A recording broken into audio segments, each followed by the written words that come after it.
In a political twist few saw coming, President Donald Trump commuted the sentence of Larry Hoover Sr., one of Chicago's most infamous gang leaders, after direct lobbying from rapper and cultural icon Kanye West, now known as Ye.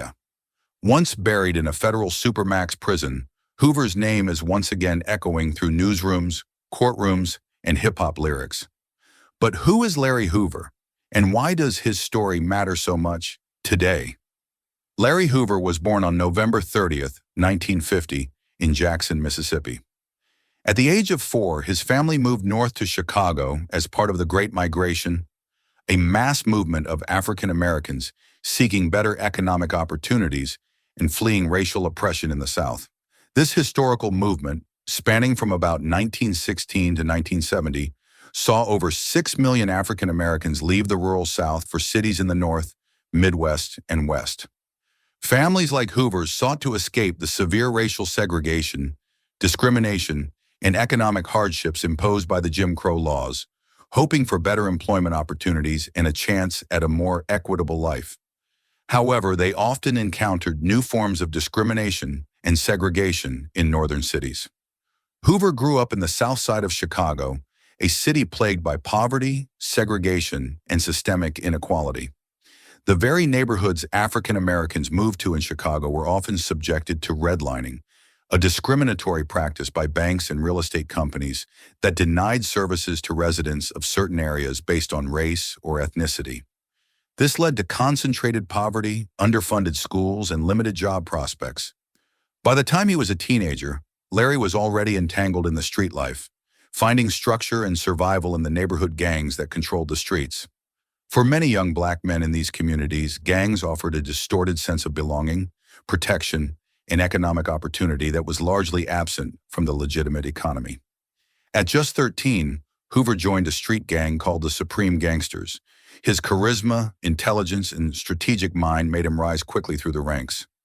He possessed a keen understanding of group dynamics and an ability to organize that set him apart from his peers. By the late 1960s, he merged his gang with a rival faction called the Devil's Disciples, forming what became known as the Gangster Disciple Nation. This consolidation of power marked a significant shift in Chicago's gang landscape, moving towards larger, more organized entities. Under Hoover's leadership, the Gangster Disciples grew from a neighborhood gang into a sprawling criminal organization. At its peak, it had tens of thousands of members in several states. Precise numbers are hard to verify due to the clandestine nature of such organizations, but federal estimates suggested the gang's membership could range from 15,000 to 30,000 members across more than 30 states. The organization made its money through drug trafficking, extortion, and other illicit activities, generating millions of dollars in profits. The allure of quick money and a sense of power drew many young individuals into its ranks, particularly in communities where legitimate economic avenues were scarce. But Hoover wasn't just a gang leader, he was a strategist. He created a hierarchy, developed bylaws, and gave the group a sense of structure that rivaled corporate entities. Members were often assigned specific roles, from drug distributors to enforcers, and were expected to adhere to a strict code of conduct. He even introduced political rhetoric, community engagement initiatives, and coined the term growth and development to signify a philosophical shift, at least on the surface. This growth and development ethos involved promoting education, discouraging drug use, at least publicly, and advocating for community upliftment. This gave the gang a veneer of legitimacy and appeal, making it harder for law enforcement to dismantle and for community members to universally condemn. To many, Hoover was two people: a ruthless gang boss responsible for deadly violence, and a visionary leader trying to uplift his community. That duality is at the heart of why his story is so complex and so controversial. Some saw him as a product of his environment, a brilliant mind who channeled his organizational skills into illicit activities because of systemic barriers.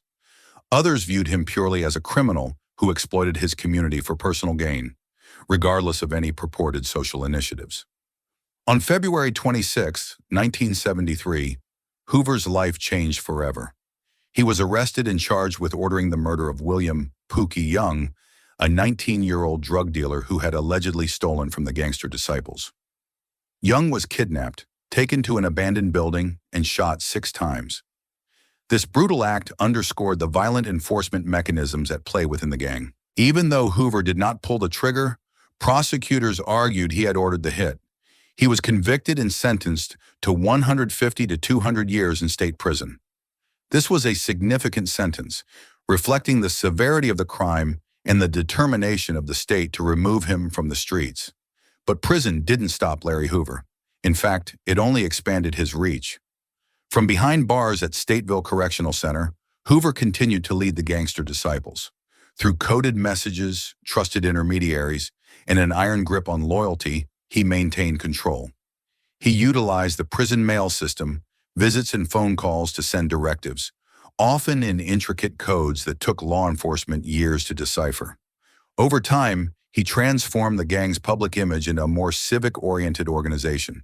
He launched initiatives that included tutoring programs, voter registration drives, and anti-drug campaigns. This rebranding came under the name Growth and Development, a conscious effort to dissociate from the gang's violent origins. Supporters argued that Hoover had evolved, calling him a political prisoner, a victim of a system designed to suppress black leaders. They pointed to his alleged efforts to curb violence among younger gang members and encourage education. Detractors called it a smokescreen, arguing that growth and development was nothing more than a sophisticated public relations ploy to avoid police scrutiny and expand the gang's recruitment base by presenting a softer image. They argued that the underlying criminal enterprise remained intact, merely operating under a new, more palatable guise. By the early 1990s, the Gangster Disciples had become one of the most powerful street organizations in the U.S., and federal authorities took notice. The gang's influence had spread from its Chicago base to cities like Milwaukee, Minneapolis, and even across state lines into the South. Their involvement in the burgeoning crack cocaine trade meant immense profits, but also increased violence and scrutiny.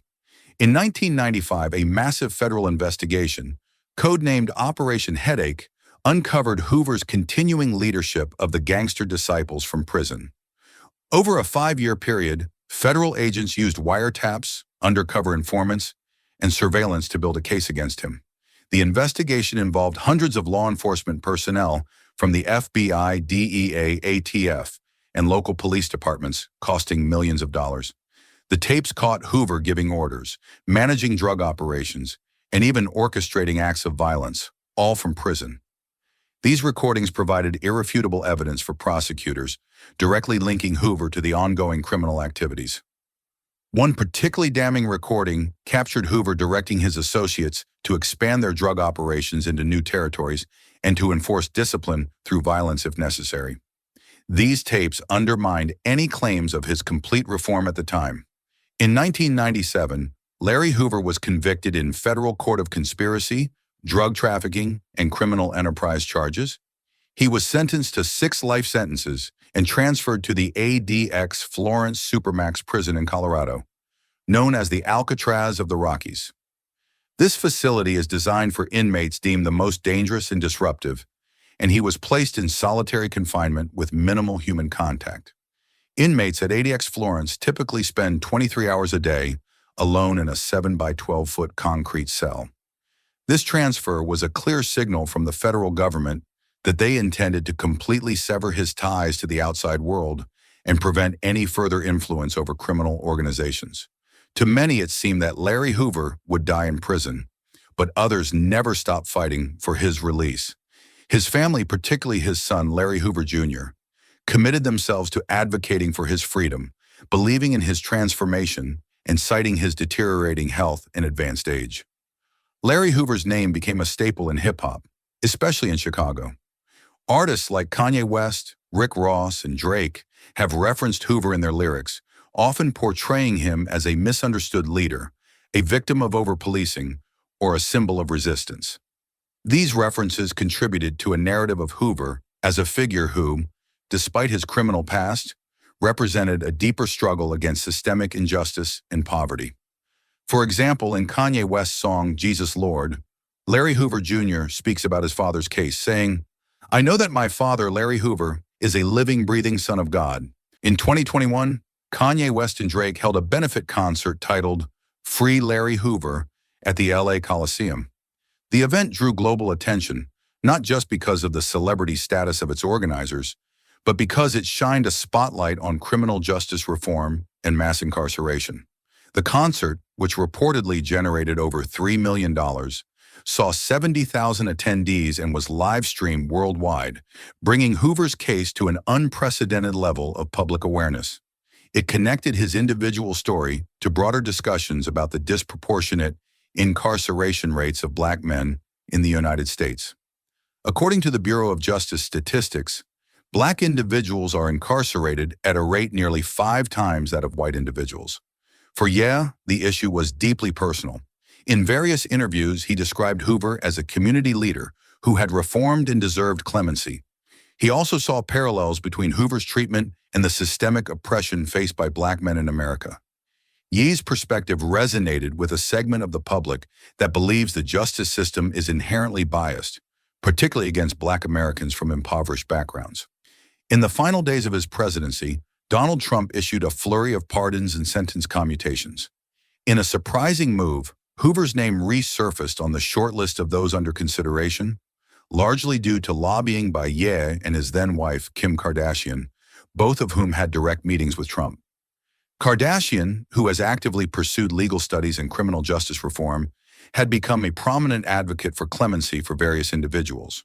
The involvement of such high-profile figures brought unprecedented attention and political leverage to Hoover's case.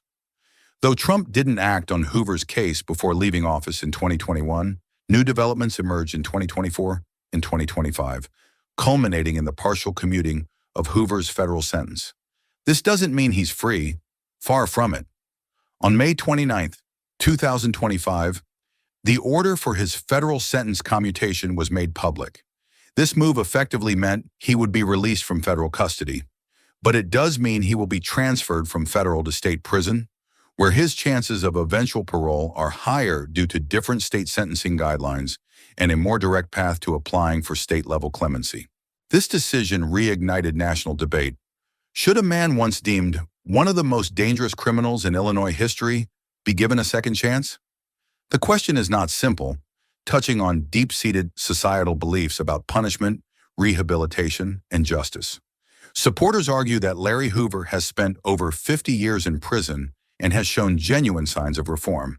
They point to his advocacy for education, his renouncement of gang violence, and his age, now in his 70s, as reasons for release.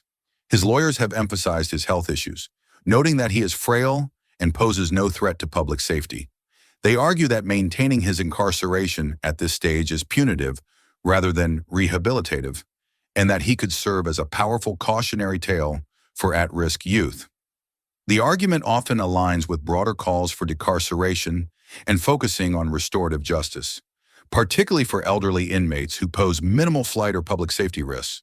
But critics argue that Hoover's transformation was merely cosmetic. They cite the 1995 tapes and federal convictions as evidence that he remained a criminal mastermind well into his prison sentence. Law enforcement officials, including former FBI agents involved in Operation Headache, have consistently stated their belief that Hoover's influence, even from behind bars, never truly waned and that his release poses a potential danger. They point to the vast network of violence and drug distribution he commanded, the damage it inflicted on communities, and the lives lost. To them, commuting his sentence undermines the principle of justice for victims and sends the wrong message about accountability for severe crimes. The argument for growth and development being a smokescreen is reinforced by these convictions, suggesting that any outward efforts at reform were calculated moves to gain public sympathy or avoid detection. Even within Chicago, opinions are sharply divided. Some former gang members now working in community development view Hoover as a symbol of what could have been. A leader who, under different circumstances, might have been a force for good. They often see him as a casualty of the system, a man who built an organization in a vacuum of opportunity and whose potential was ultimately squandered or misdirected. Others remember the bodies, the drugs, and the destruction left in the wake of his empire, firmly believing that he should serve every day of his sentence. Many victims' families have expressed profound disappointment and anger at the commutation. feeling that their pain is being overlooked in favor of a narrative of celebrity advocacy and redemption. The Larry Hoover story taps into larger issues in American society: systemic racism, mass incarceration, the war on drugs, and the blurred lines between crime and activism in underserved communities. The war on drugs, initiated in the 1970s, disproportionately impacted Black and brown communities, leading to soaring incarceration rates. Larry Hoover's case is often cited as an example of how the justice system, particularly federal prosecution, came down hard on gang leaders, but perhaps did not adequately address the root causes of gang formation. The complexity of his narrative forces a difficult examination of whether individuals are solely products of their choices or also victims of broader societal failures. Hoover's evolution from gang lord to self-proclaimed reformer mirrors the journey of many former convicts who now serve as mentors, activists, and community leaders. There are numerous examples of individuals who have transformed their lives after incarceration, dedicating themselves to preventing others from following similar paths. But his case is complicated by scale. Few individuals have had as much influence, good or bad, on the streets of Chicago, or indeed on the national scale of organized crime. His ability to lead from prison for decades sets him apart. His name continues to polarize. To some, he is a menace. To others, a martyr. This polarization reflects deep divisions within American society about justice, race, and redemption. It also highlights the power of narratives in shaping public opinion, especially when influenced by cultural figures like Ye. Larry Hoover is no longer the young gang leader who once ruled Chicago's streets. He is an old man in a prison cell, watching the world evolve without him. He is 74 years old with reported health issues that include hypertension and diabetes, common among an aging prison population. But somehow his name remains relevant, etched into courtrooms, rap verses, and presidential meeting rooms. His story forces us to ask difficult questions. Can people truly change? Should time served be enough for forgiveness, even for severe crimes? And what does justice really mean in a country where so many, particularly from marginalized communities, have been failed by the system? The discussion around Hoover's case often circles back to the concept of restorative justice versus retributive justice, and whether the focus should be on rehabilitation and societal reintegration or solely on punishment. As Larry Hoover awaits the next chapter, possibly parole from state prison, possibly more legal battles to secure his full freedom, the world watches closely. Because in the tale of Larry Hoover, we see the story of America itself. Powerful, contradictory, and unfinished. His continued incarceration in the state system serves as a reminder that the path to complete freedom, especially for figures with such a complex and controversial past, is rarely straightforward. His story challenges us to confront the uncomfortable truths about our justice system and the enduring impact of historical and systemic inequalities.